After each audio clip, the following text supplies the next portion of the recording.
y comenzamos con los presentadores. Muchas gracias por estar con nosotros hoy. Hola, buenas tardes a todos. Muchas gracias, Patricia, por invitarnos. Es muy importante y es muy grato para nosotros que nos hayan invitado para ver estrategias de residencias sanitarias con respecto a las personas con enfermedad oncológica. Me acompañan hoy los doctores Kelly San Martín y Juan Pablo Jäger, que ellos son nuestros asesores MinSal de cuidados paliativos, así que... Y también un ratito más se va a conectar nuestra jefa, la doctora Paula Escobar, con quien también revisamos y analizamos este documento, que también es súper importante, y lo que conversamos con Patricia es que esto también, hay algunos conceptos que siempre están en revisión. El paciente oncológico siempre es muy especial. Así que partimos y vamos a ver la hoja de ruta. Vamos a hablar un poco del documento en general, en que se muestra la introducción, objetivos, los estándares en el manejo, acerca de infraestructura, equipamiento, recursos humanos, insumos y alimentación, y las recomendaciones generales, digamos, que tienen que ver con respecto a la residencia sanitaria, como la vigilancia, el egreso, los traslados y algunas definiciones que vimos con el departamento también. Como introducción, el cuidado del paciente oncológico es especialmente difícil dado los riesgos asociados a la enfermedad. O sea, si le sumamos el COVID, obviamente se hace un paciente muy de cuidado. La inmunosupresión asociada a los tratamientos como la quimioterapia contribuye a una mayor susceptibilidad. El cáncer, otras enfermedades crónicas que se le pueden sumar y la edad avanzada son un factor de riesgo para la infección por SARS-CoV-2. Y se va a presentar el protocolo, que es el que ustedes también tienen, las consideraciones para personas en tratamiento oncológico activo y cuidados paliativos que sean autovalentes.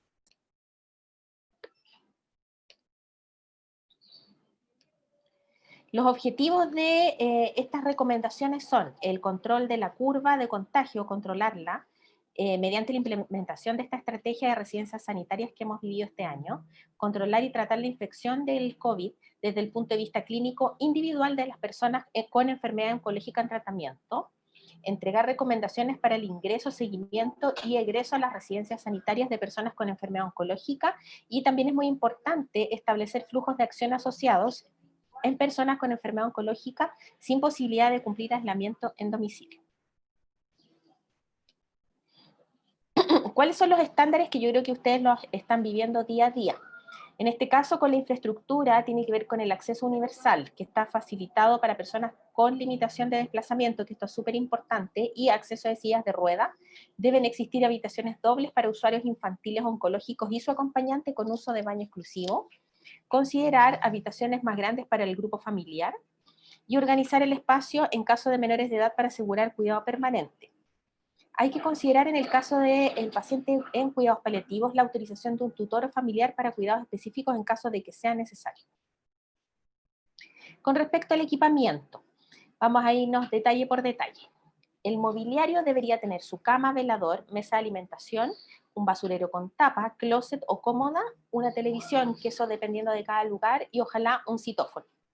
El baño tiene que tener útiles de aseo, una toalla de tela de uso individual y bolsas para eliminación de basura y retiro de ropa sucia. Además, los usuarios tienen que traer sus ayudas técnicas si es que así lo utilizan, como el andador, el bastón y la silla de ruedas que debería existir por una residencia. ¿Cuál es el estándar de recursos humanos? Que es lo que sale también en las indicaciones. Es un profesional de enfermería, un médico general, un TENS y un administrador de residencia, que es el que depende de la Seremi. En el manual también salen los contactos del hospital y los centros oncológicos de todo Chile para que se puedan contactar con su médico tratante, y si no con la enfermera coordinadora y o de enlace, o con el equipo de cuidados paliativos si es que surgieran dudas.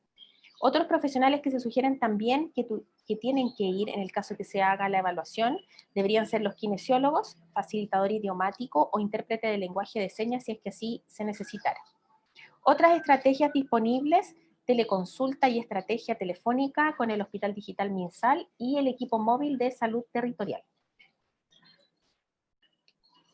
Con respecto a los estándares de insumos y alimentación, los insumos están mencionados en el documento general, que es de julio del 2020. Los medicamentos de uso habitual, esto es muy importante, esos se deben mantener en la habitación de cada residente y ser resguardados por ellos y o su entorno. Se puede realizar coordinación con la red de salud pública o privada para entrega de medicamentos o por indicación médica que el residente requiera. La alimentación debe estar ajustada al perfil clínico y cultural de cada residente. Y al ingreso, que son los documentos que están en los anexos, tiene que quedar consignado las situaciones especiales si es que el paciente tuviera alergia o algún tipo de alimentación especial. Se recomienda también que la residencia sanitaria cuente con asesoría de una nutricionista para ver los estándares y los regímenes especiales, por ejemplo, en el caso de los pacientes que reciben quimio, que necesitan todo cocido, por ejemplo, que es muy importante que no reciban alimentos crudos y que se manipulen en forma correcta. Las recomendaciones para el manejo integral del paciente con enfermedad oncológica que ingresa a una residencia están bien detalladas, pero en general lo más importante es que se articule con la red de salud definida para la continuidad de la atención. Esto quiere decir que ustedes tienen que coordinarse con cada equipo de salud con respecto a las necesidades propias del paciente, que pueden ser físicas y también psicológicas o espirituales. Entonces es un paciente que requiere harta evaluación y es un paciente, bueno, obviamente para nosotros siempre va a ser especial y son todos especiales, pero en realidad ustedes tienen que poner tomar nota de los pacientes y de lo que están viviendo, porque aparte de la enfermedad oncológica se le suma el COVID, que también genera mucha ansiedad. Ya, aquí sale un detalle de cómo detectar, ustedes saben que tiene que ser república o privada el tema de la muestra, también el seguimiento, las líneas telefónicas que ustedes se la deben saber de memoria, y todo el tema de la gestión territorial de la Serena. Las derivaciones de los pacientes aquí en Santiago, donde estamos nosotros, se centralizan en la unidad de gestión centralizada de residencia, que es la que evalúa cuál es el lugar más adecuado según la residencia del paciente, y en regiones lo gestiona el Seremi local, quien va a ver el tema de los cupos. En evaluación al ingreso se evalúa la necesidad de cuidador permanente, que eso es muy importante porque hay ciertos pacientes que, por ejemplo, si bien están orientados en tiempo-espacio, tienen problemas de movilidad, dependiendo, por ejemplo, de alguna cirugía que hayan tenido antes o alguna evaluación, o en el caso de los pacientes pediátricos. Y también es muy importante, imagínense la angustia que se genera el hecho de tener un paciente o un familiar en una residencia sanitaria. La comunicación con la familia, por supuesto, durante este aislamiento es vital, tanto del paciente como de que ustedes le cuenten cómo está. Ustedes tienen el acceso a una ficha de ingreso de persona con enfermedad oncológica, donde se detalla bien todo lo que tienen que ver, que obviamente es como un ingreso estándar en que se le suman los detalles que son importantes y que nosotros colocamos en su momento y que han sido revisadas una y otra vez. Tiene que llevar consigo todos los medicamentos que toma, los diarios, porque en general se le suman sus patologías crónicas, más los de su patología oncológica, y muy importante también el carnet de cuidados paliativos si corresponde. También se tiene que coordinar con los centros de entrega y o el despacho de medicamentos, que en algunos casos, por ejemplo, pudiera ser desde la APS o de su centro secundario o terciario de salud. ¿Qué cosas es importante considerar en el caso de estos pacientes? El informe del tratante con un resumen de su historia oncológica que deje claro el centro y los contactos, el diagnóstico oncológico y el tipo de cáncer, qué tratamientos tiene activos, por ejemplo, si está operado hace poco, si está en quimioterapia o se le suma también radioterapia, porque a veces pueden ser las dos, y si está en tratamiento con cuidados paliativos. Ahí mismo sale lo de las cirugías o si se hospitalizaron en forma reciente, por ejemplo, en el caso de una neutropenia, los últimos exámenes de control oncológico para que ustedes evalúen cómo está, sobre todo su hemograma, la escala ECOG, la escala EVA, y también un examen que se llama Minimental, en lo posible, que es un examen que es bastante rápido, que se puede ver el tema del deterioro cognitivo, que es importante que ustedes lo sepan. Aquí están las escalas de dolor, la escala EVA, que es la clásica, que está en colores, en que a los pacientes adultos uno le pregunta de 0 a 10 cuánto es el dolor que siente, siendo 0 sin dolor y el 10 es un dolor que uno no puede soportar, se llama dolor total. Y en el caso de los niños uno tiene las caritas que son la carita feliz en uno que no está sin dolor, o una carita rojita que es un EVA 10, que está llorando ahí el monito y ahí uno entiende que el paciente está con dolor. Esta escala ECOG, que está acá a su lado derecho, habla de las etapas de cómo está el paciente en general. Ustedes están recibiendo pacientes que son autónomos, que deberían estar en una etapa entre 0 y 1, pero no necesariamente. Por eso es importante que sepan que entre 0 y 1 son pacientes que pueden desarrollar sus actividades de vida diaria. En el 2, que pasan en reposo más o menos 50% del tiempo. Eso significa que, por ejemplo, pasan acostados la mitad del día o están sentados en una silla la mitad del día, que de repente necesita asistencia. Y cambia un poco el panorama cuando es la etapa, el ECOG 3, que habla de estar postrado o en reposo más del 50% del tiempo y que necesita cuidados de la familia o de enfermería. Y la etapa 4, que en este caso es un paciente que está acostado, por ejemplo, un 100% del tiempo, que su incapacidad es total y que necesita los cuidados totales de la familia o de enfermería. ¿Cuáles son las recomendaciones para el manejo integral de estos pacientes? En general, yo me imagino que lo hacen con todos los pacientes, pero aquí podemos repasar que son los planes de enfermería, los planes del equipo psicosocial móvil, muy importante y lo volvemos a reiterar, la vinculación con el equipo tratante, y que sigan con la rutina en la residencia sanitaria, donde es muy importante el tema de la educación. Las personas que requieren apoyo en la vida diaria y asistencia en administración de medicamentos, se les debe solicitar que ingrese un cuidador.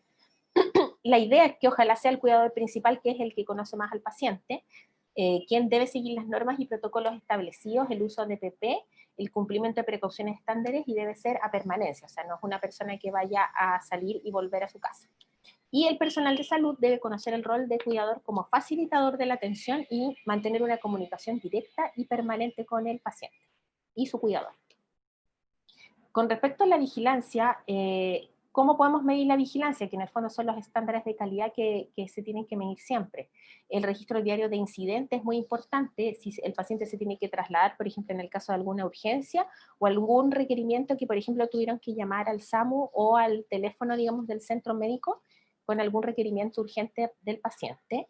Entiendo que se controlan los signos vitales y síntomas en el caso de COVID 2 veces al día y en caso que sea necesario. Ver bien el estado de conciencia y signos de desorientación, informar el estado de salud a los familiares y brindar el apoyo psicológico, que tengan acceso al teléfono y a la línea 800. Las consideraciones son súper importantes, que ojalá puedan tener a mano el contacto con el centro asistencial base. Y aquí, que es la parte que nosotros le contábamos, que está en revisión para que salga algo nuevo, pero en general las personas que están inmunodeprimidas tienen un periodo de aislamiento de 28 días.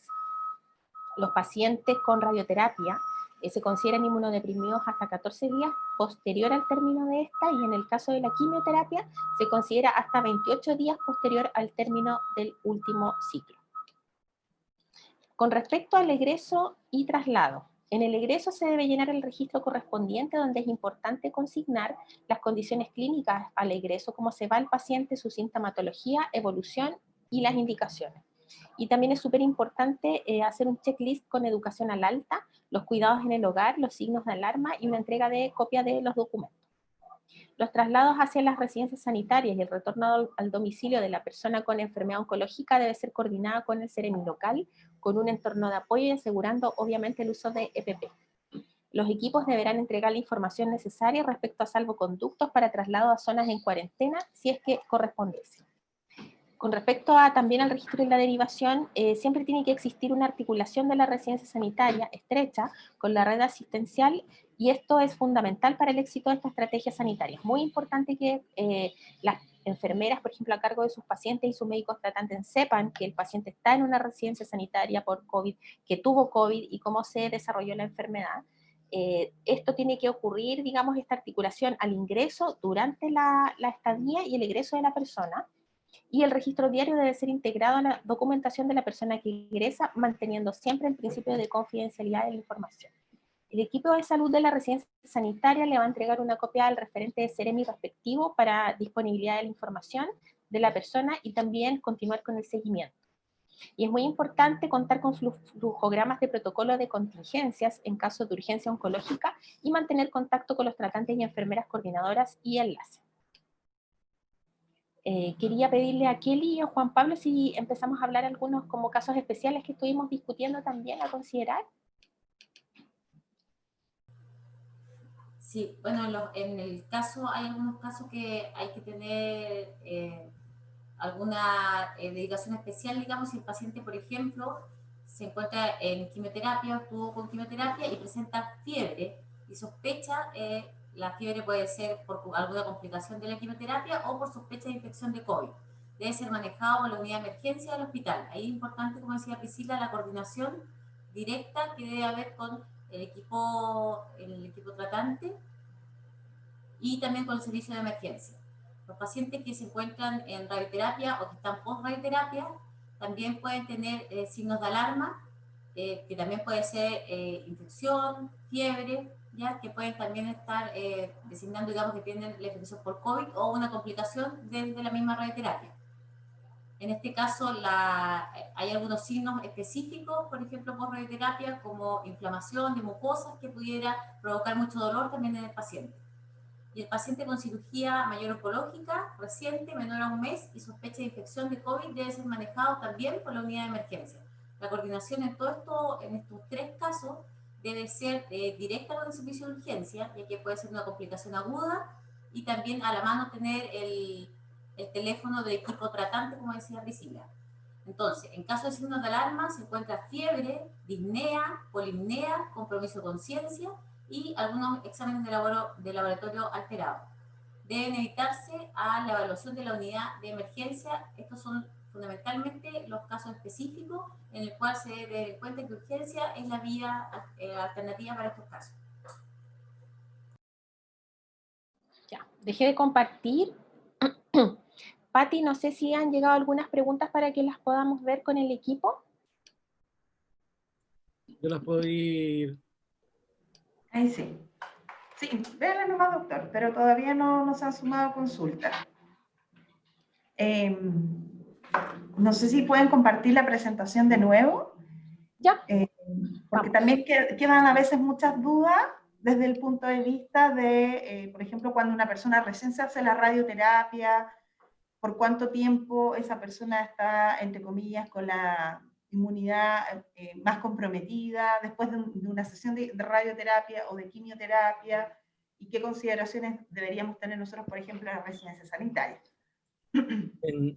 En radioterapia, en realidad no existe ninguna contraindicación para que el paciente o la paciente haga el reposo, lo pueda cumplir en una residencia sanitaria. Distinto es que el paciente está en forma paralela con radioterapia y quimioterapia. El paciente está en quimioterapia, ese paciente debiera evaluarse de manera inicial en un servicio de urgencia para descartar principalmente signos de alarma o alteraciones en los exámenes que demuestren, especialmente en el paciente en quimioterapia, que esté con signos de inmunodepresión, neutropenia, que uno haga sospechar mala evolución de la enfermedad. Pero un paciente que está solamente con radioterapia puede hacer su reposo en la residencia sanitaria sin problemas. Obviamente durante el periodo de la infección COVID se suspende su tratamiento oncológico para ambos, ¿ya? Pero la mayor quizás dedicación en relación al riesgo que pueda evolucionar el paciente que está en quimioterapia o el que está en radioquimioterapia en conjunto. Perfecto. Yo creo que esa es una gran duda porque efectivamente puede ser que una persona haya terminado su sesión de quimio y de radio, le haya dado COVID, ingresa a una residencia sanitaria y al tiro uno piensa que tiene la inmunidad, o sea, la inmunosupresión severa. Y no es así, pero sí está más inmunocomprometido. Exacto. Es así, cierto. Y lo otro, probablemente la fiebre, yo creo que en un paciente oncológico siempre es muy distinto mirarla a cualquier otra persona, porque a veces hacen estos síndromes febriles que persisten y que eso requieren hospitalización, control con pan cultivar, y yo creo que la conducta, por decirlo de alguna manera, como más viable sería que esa persona fuera derivada después de 24 horas que hizo fiebre y no esperar 48 que uno esperaría en una persona sin ninguna patología. No sé qué opina ahí, doctor. Se me ocurre hacer esa pregunta si yo estuviera en residencia. Sí, un paciente que está en quimioterapia, obviamente la indicación habitual en un contexto no de pandemia es que si tiene fiebre, que consulte inmediatamente en la unidad de emergencia. Por lo tanto, esa indicación se refuerza mucho más en el contexto actual sanitario. Entonces, un paciente que está en tratamiento con quimioterapia debe ser derivado primero a la unidad de emergencia para evaluación clínica y evaluación con exámenes. Y desde ahí tomar la decisión con respecto a la primera evaluación que se realice en esa unidad. Ya, entonces uno esperaría que la respuesta fuera fiebre y mejor derivar. Sí. Claro, y Sí, en general, Patti, siempre se da que estos pacientes escuchan fiebre aunque sea 37,5 y la verdad es que ante el riesgo siempre tienen que consultar. Si es de día o de lunes a viernes, consultan en la misma centro de salud donde ellos se atienden, pero la fiebre es para el paciente oncológico, es un signo de alarma que no pueden esperar 24 horas porque en general pasa muy rápido que pasan a una neutropenia severa con menos de 100 blancos y los pacientes hay que hospitalizarlos y pueden terminar en el caso de los hematológicos en un manejo de UCI o de UTI. Por eso es muy importante en este caso el que como signo de alarma, que es el que sale ahí abajo, que la fiebre no puede esperar. No puede esperar. Lo otro, No. la quimioterapia oral, porque uno pensaría por ser oral, es como más superficial, uno pensaría. ¿No es así o realmente tiene la misma connotación de una quimioterapia endovenosa? En general, el paciente, ya sea con quimioterapia oral o quimioterapia parenteral, debe ser, debe ser manejado como un paciente probable de inmunodepresión. Entonces, en ese paciente es mejor siempre ser derivado a una unidad de emergencia donde lo puedan evaluar con exámenes principalmente. Perdón, que también tomar en cuenta que, como decía Priscila, de 8 a 5 están los equipos que están atendiendo a estos pacientes. Entonces también como el primer screening debería ser llamar a su equipo tratante oncológico y preguntar las dudas, tanto de fiebre y todo, y si no hay respuesta, a tiro de urgencia, o dependiendo de lo que digan ellos, derivar. Pero también es un recurso que se debe ocupar, que está dentro del protocolo. Perfecto. Aquí dentro de las preguntas dice, hola, buenas tardes, de la residencia Escala Real tenemos una consulta. ¿Se mantiene la cuarentena de 28 días? Aquí estuvimos, sí, díganos más, doctor. No, dile, dale más. Ya, que conversábamos con Priscila, que efectivamente en los documentos que han salido hasta ahora habla de los pacientes inmunodeprimidos, el aislamiento se mantiene por 28 horas, perdón, 28 días. Pero en las actualizaciones, en conversaciones con epidemiología, se ha hablado de la inmunodepresión severa.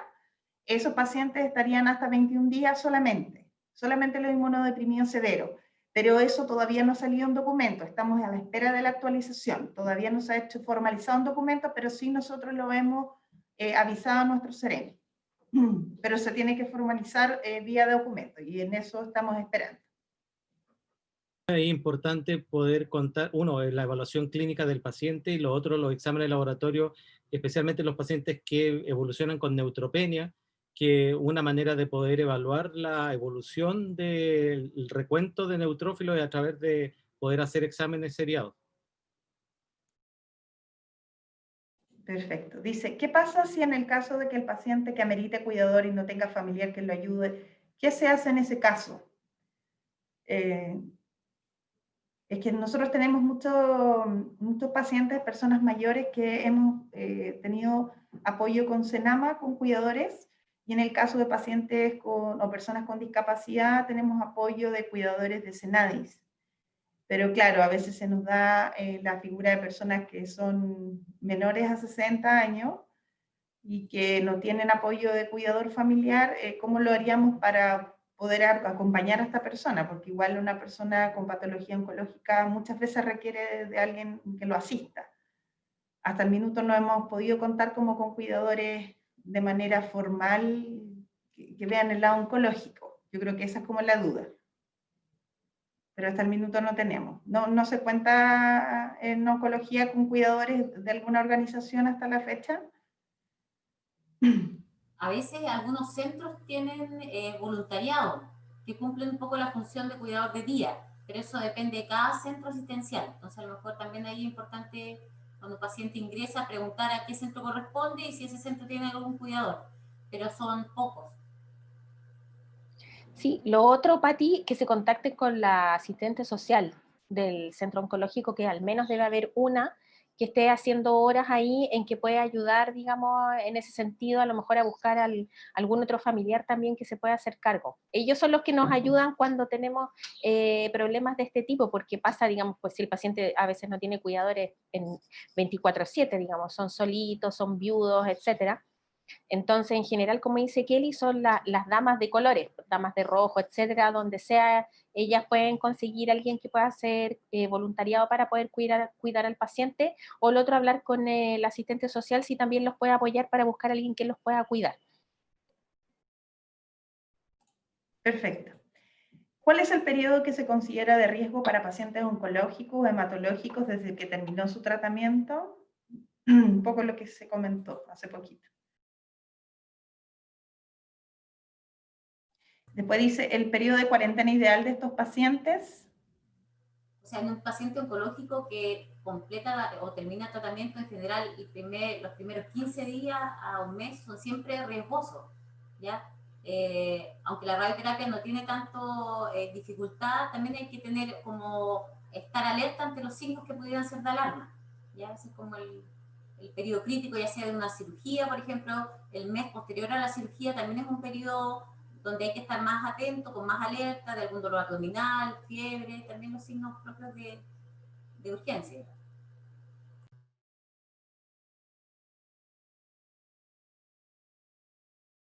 Dice, ¿cuál es el periodo de cuarentena ideal de estos pacientes?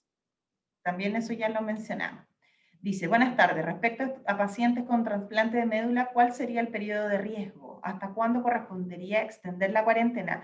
En esto han habido como hartas dudas. Yo no sé si la evidencia ha arrojado mejor material, porque una cosa es excretar virus que sea contagiante versus a lo que queda el virus residual. No sé, en paciente oncológico, si eso se modifica, si ha habido un poco más de evidencia y...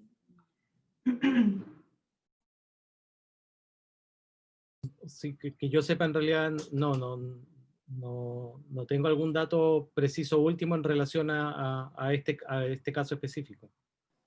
No, en general el paciente hematológico, dependiendo del tipo de quimio, es un poco más complejo en el sentido de los pacientes de tumores sólidos.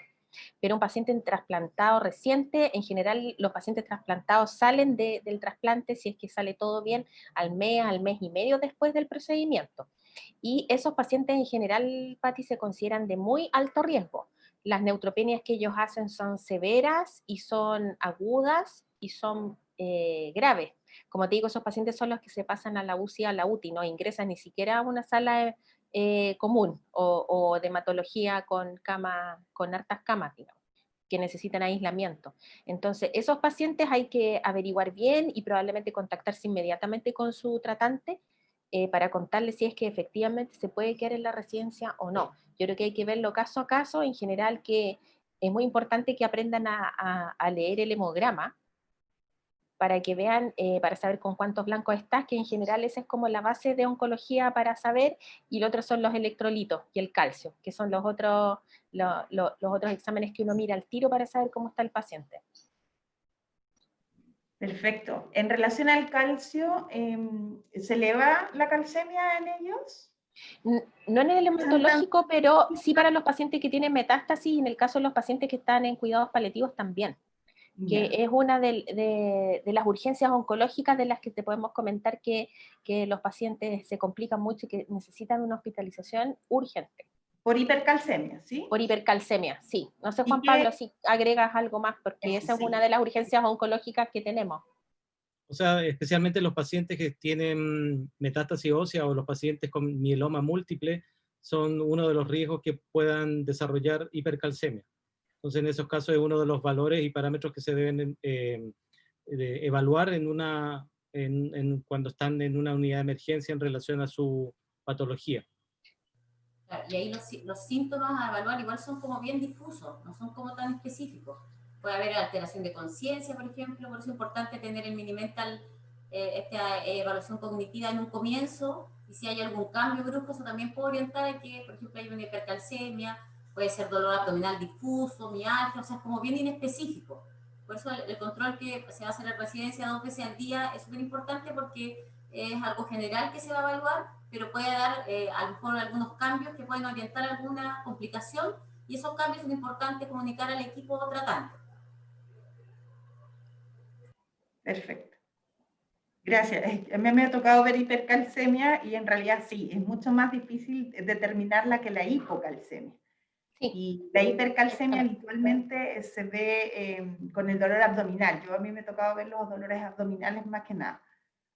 Pero yo creo que es súper bueno identificar alguna alteración pronta como para poder derivar, especialmente en caso de hipercalcemia, porque también el tratamiento no es como tan rápido, porque en general esos pacientes se hidratan, se están recontrolando las calcemias cada ciertas horas.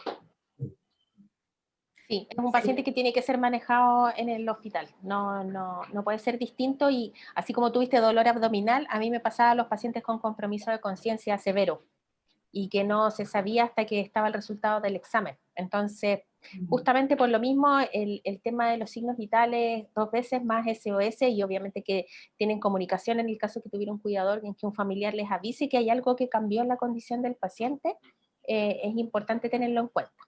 Perfecto. Y ahí quizás sospechar en pacientes con cáncer de mama o cáncer de próstata o mieloma, que son los más habituales Exactamente.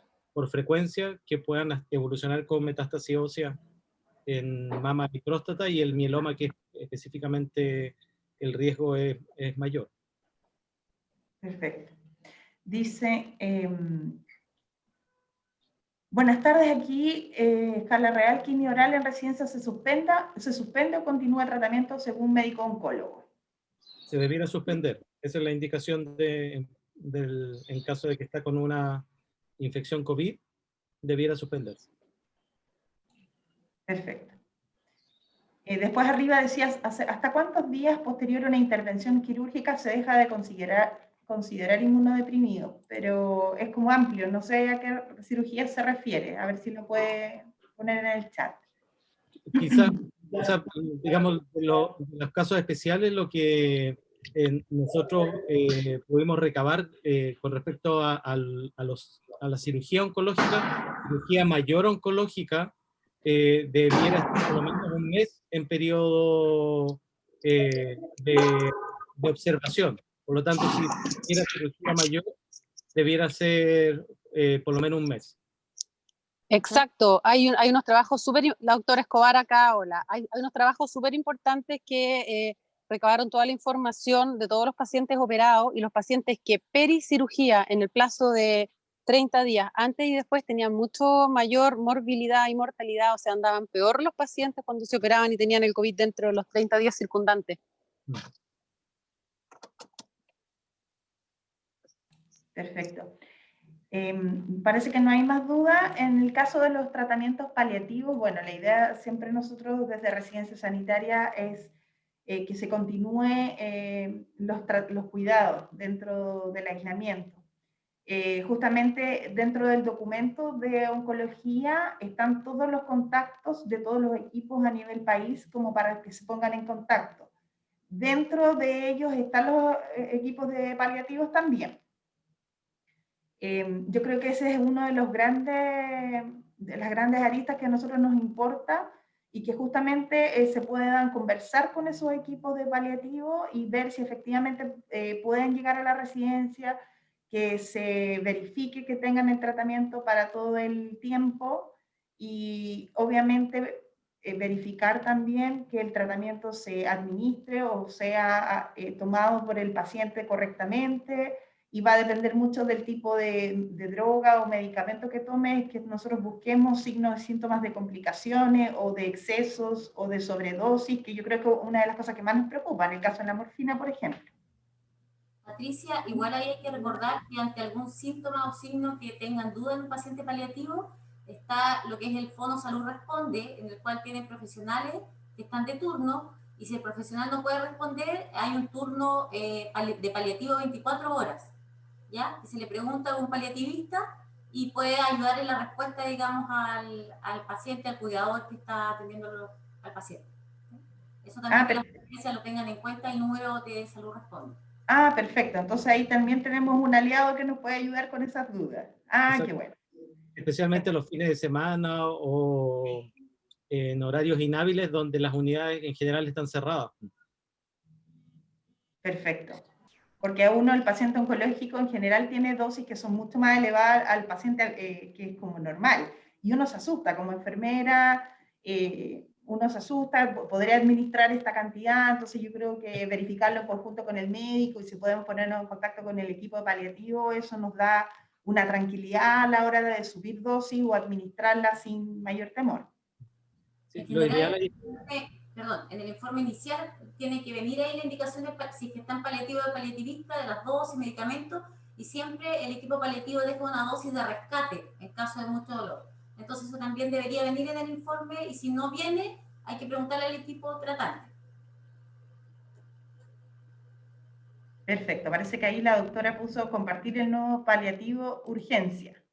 Ahí sí lo podríamos compartir. Y más atrás también nos preguntaban si la presentación podría quedar disponible, así que ahí, Priscila, te dejo junto a los doctores si se puede disponibilizar. Sí, no hay problema, Pati. El paliativo se lo digo al tiro, pero en realidad es el número de salud responde y cuando ustedes llaman, piden hablar con, generalmente los atiende un profesional que lo deriva con un médico que está 24/7 y de hecho este turno partió desde la pandemia.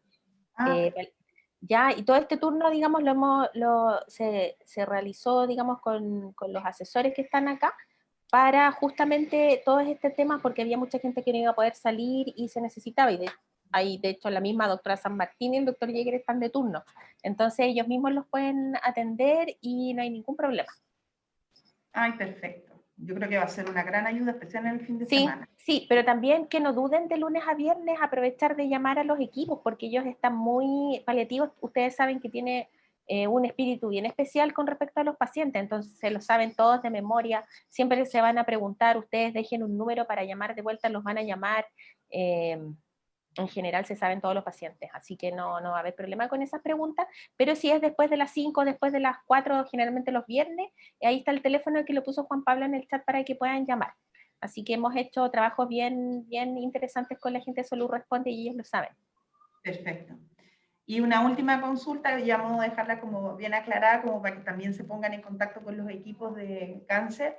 Efectivamente hemos tenido pacientes que el equipo de cáncer ha dicho que continúe el tratamiento muchas veces de oncológico, digas una inyección o quimioterapia oral. Entonces eso queda que durante el COVID, aislamiento, no se puede administrar, digamos.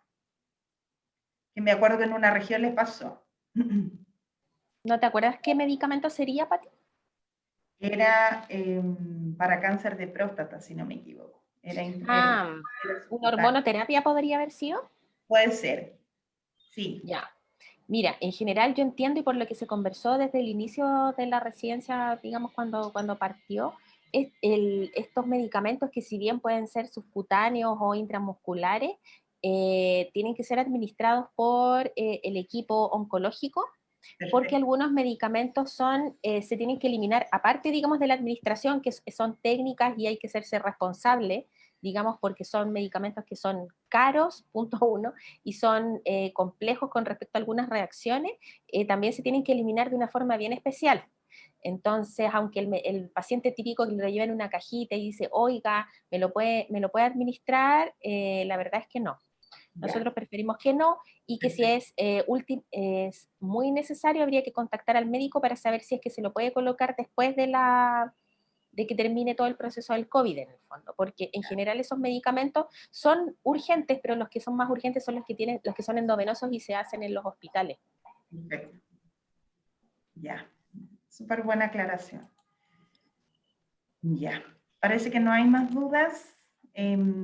Muchas gracias. Yo creo que pudimos aclarar hartos aspectos que se fueron dando en el camino, probablemente se van a ir dando otros y sabemos que contamos con un gran equipo de oncología, que también, Priscila, si no me equivoco, ustedes hicieron una presentación hace unos poquitos días atrás con respecto a paliativo, que yo creo que también siempre es importante, en especial en los equipos de residencias sanitarias, que tenemos mucha gente nueva, también puedan ser parte de esas nuevas políticas, porque justamente Cáncer sacó la nueva ley de cáncer, entonces refrescarnos todo en qué está, no sé si nos quieren contar un poquito de eso, y también tener el link como para poder acceder a la nueva información con respecto a la ley de cáncer.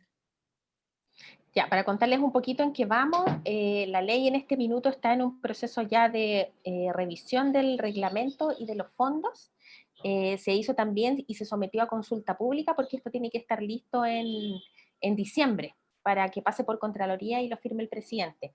La ley de cáncer significa muchas cosas y significa también actualizar nuestro plan de cáncer que partió el 2018, en que se han hecho muchos cambios, muchos protocolos, se está trabajando en conjunto con muchas líneas en que están incluidos inversiones, los recursos humanos, DIGEDEP, con todas las políticas públicas de salud con DIPOL.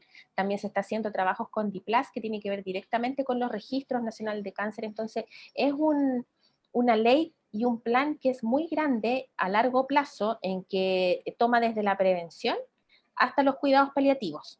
Pasa por todas las etapas y también depende de las dos áreas, digamos, del Ministerio de Salud, tanto redes como de pública. Así que el trabajo es intenso. Obviamente se suma residencia sanitaria y por supuesto cuando necesiten algo nosotros podemos prepararles otra presentación si es necesario, o Pati, tú si quieres recoge todas las preguntas y las podemos responder, digamos, con todo el equipo. El equipo tiene referentes de cáncer de la mujer, bueno, los asesores de cuidados paliativos, la doctora Escobar también, tenemos asesores de radioterapia, de drogas de alto costo. Entonces son muchas cosas son las que estamos viendo en forma simultánea, aparte de apoyar por macroregión a cada servicio de salud, en que participamos en todos sus consejos y en sus reuniones que son más grandes, las macro. Así que en eso va un poco, queda re poco ya para que se acabe el año y también se va a acabar y si todo sale bien, que lo revise jurídica, va a salir la ley y con todos sus reglamentos como corresponde para esperar también los fondos y seguir con los proyectos que estamos haciendo en el Ministerio de Salud. Eso es como la última novedad a propósito que estábamos ahora hace poco en una reunión con la sociedad civil con la que también trabajamos. Perfecto. Muchas gracias. Ha sido muy completa la presentación. Damos gracias por su trabajo, por su tiempo, la disposición para estar con nosotros como residencias sanitarias hoy. Y nada, también poder empaparnos también de la nueva ley de cáncer y de los programas que existen y poder entregar una atención lo más integral a estas personas con patología oncológica dentro de la residencia. Damos muchas gracias, doctora Paula Escobar, al doctor Juan Pablo Jagger, a la doctora Kelly San Martín y a ti, Priscila. Muchas gracias por el constante comunicación para poder ejecutar esta capacitación. Así que estamos muy agradecidos y esperamos verlo en una próxima oportunidad. Muchas gracias, Pati, por la invitación. Quedamos atentos a lo que necesites. Muchas gracias. Hasta luego. Muchas gracias. Gracias a todos. Chao, chao.